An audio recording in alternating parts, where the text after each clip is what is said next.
Setelah menjulurkannya dengan kuat, lalu melengkungkan salah satu ujung kawat besi. Kemudian perlahan-lahan bergeser dengan kaki yang gemetar.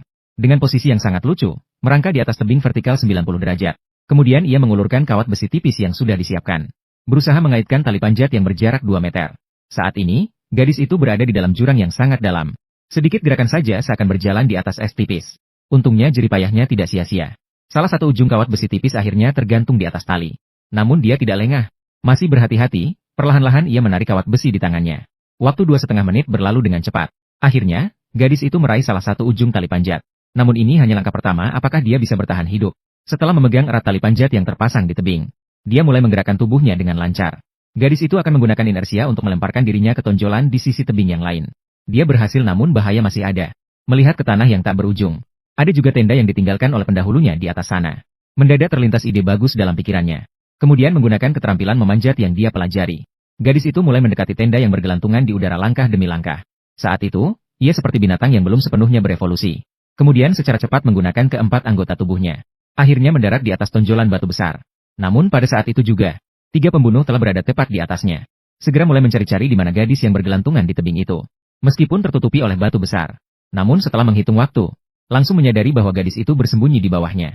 Mengetahui bahwa dirinya telah terbongkar. Gadis itu juga tidak lagi memiliki niat untuk terus memanjat ke atas. Namun pria di atasnya masih terus berbicara tanpa henti. Ini berarti dia hanya perlu menyerahkan bukti pembunuhan 3 orang. Maka dia akan memberi jalan bagi sang gadis. Pria itu kemudian memerintahkan rekan-rekannya untuk memberikan tali. Lalu tali itu dilemparkan ke bawah. Tapi gadis itu bukanlah orang bodoh. Dia mengerti betapa kejamnya mereka.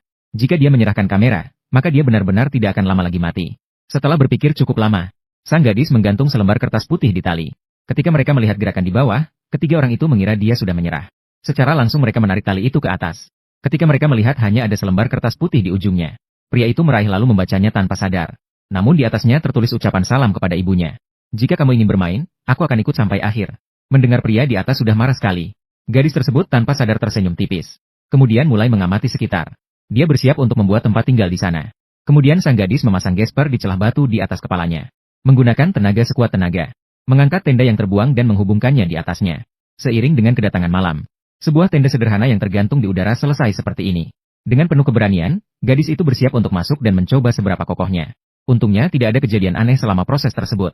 Namun, saat dia pikir dia bisa tidur nyenyak, 3 pembunuh di atas akan membuat masalah. 2 pria bekerja sama mengangkat sebuah ransel yang beratnya 200 pon. Kemudian dengan sekali dorong membuangnya dari tebing yang tinggi. Menyertai suara gemuruh, seorang gadis terpental keluar dari tenda. Dan tubuhnya menggantung di udara. Namun sebelum gadis itu stabil, ransel yang berisi batu-batu kembali menyerangnya. Tanpa kesiapsiagaan, dia hanya bisa